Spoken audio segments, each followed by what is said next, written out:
Pendidikan merupakan hal yang fundamental untuk kemajuan suatu negara. Memang tidak dapat dipungkiri bahwa Indonesia adalah negara yang berkembang dengan konsekuensi menjadi negara yang masih memiliki banyak permasalahan yang harus dihadapi, khususnya dalam bidang pendidikan dan moral. Bangsa Indonesia dikabarkan memiliki masa depan yang memprihatinkan. Moral anak bangsa disebut-sebut sebagai salah satu alasannya. Pelaksanaan pendidikan moral khususnya di Indonesia memanglah sangat penting. Melihat terjadinya krisis moral yang amat kronis yang tengah terjadi di negara ini, dan hal ini sangat berkaitan erat dengan kualitas pendidikan di Indonesia.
Jalan-jalan ke hutan belantara, ketemu pula sama dinosaurus. Namo Buddhaya semuanya, hari ini kita akan belajar tentang moralitas.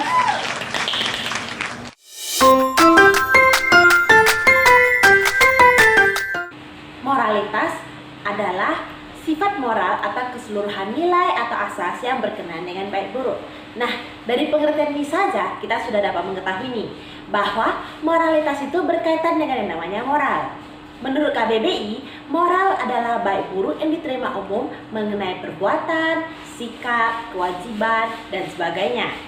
Istilah moral sendiri berasal dari bahasa Latin, yaitu mors atau mors dalam jamak, yang sebenarnya juga memiliki arti yang sama dengan etika. Namun, terdapat perbedaan dari sisi penggunaannya nih. Nah, etika di sini menunjuk kepada pemikiran kritis atau filsafat bersifat konseptual serta lebih mengedepankan persoalan mengapa. Sementara itu di sini moral menyangkut aturan atau ajaran dan mengedepankan persoalan bagaimana harus berbuat dengan menetapkan boleh atau tidaknya suatu perbuatan itu dilakukan. Singkatnya, etika adalah prinsip-prinsip moral. Istilah moralitas dalam agama Buddha dikenal dengan sebutan sila atau disiplin latihan kemoralan. Nah, sila di sini bukan merupakan peraturan larangan, tetapi suatu ajaran moral yang mengajarkan umat Buddha agar bertanggung jawab pada setiap perilakunya, baik itu secara jasmani, ucapan, maupun pikiran.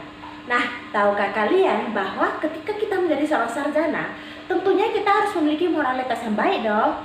Nah, untuk mencapai hal tersebut, maka kita sebagai seorang sarjana harus menjalankan 3 hal nih. Apa-apa sajakah itu? Yuk simak berikut ini.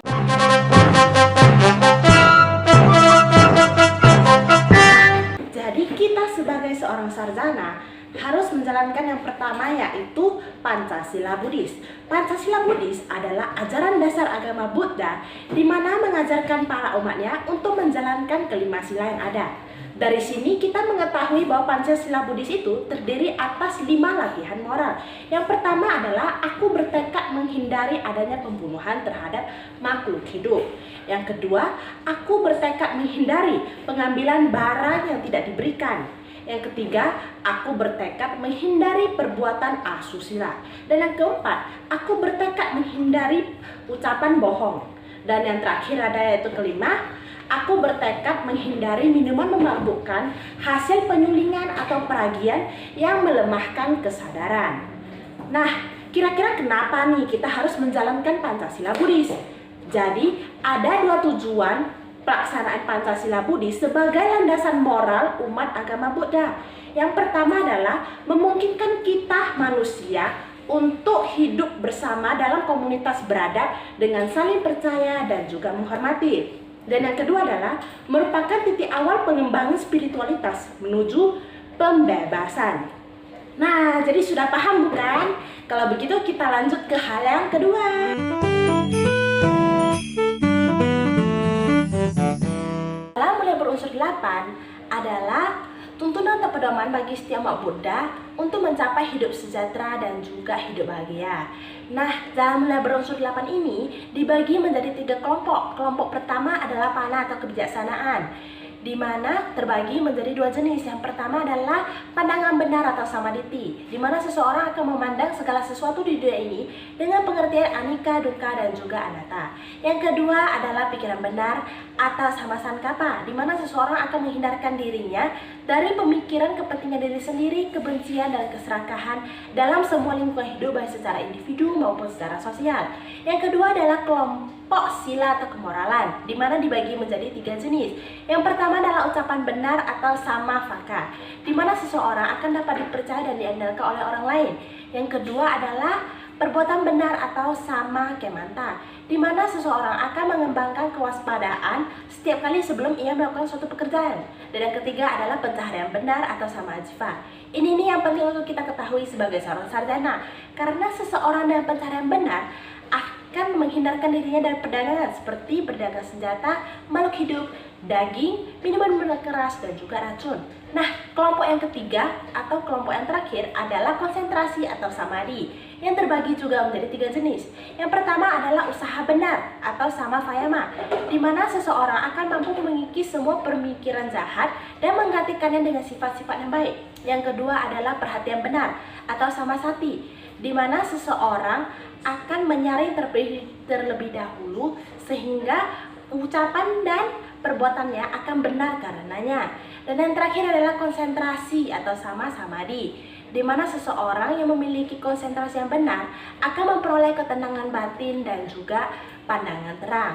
Nah, dengan terlaksananya 3 kelompok ini, maka akan tercapai pengetahuan benar dan juga kebenaran benar, sehingga tercapailah kesempurnaan atau nibbana. Nah, oleh karena itu, dalam bulan berunsur 8 ini hendaknya dilaksanakan oleh kita sebagai seorang sarjana.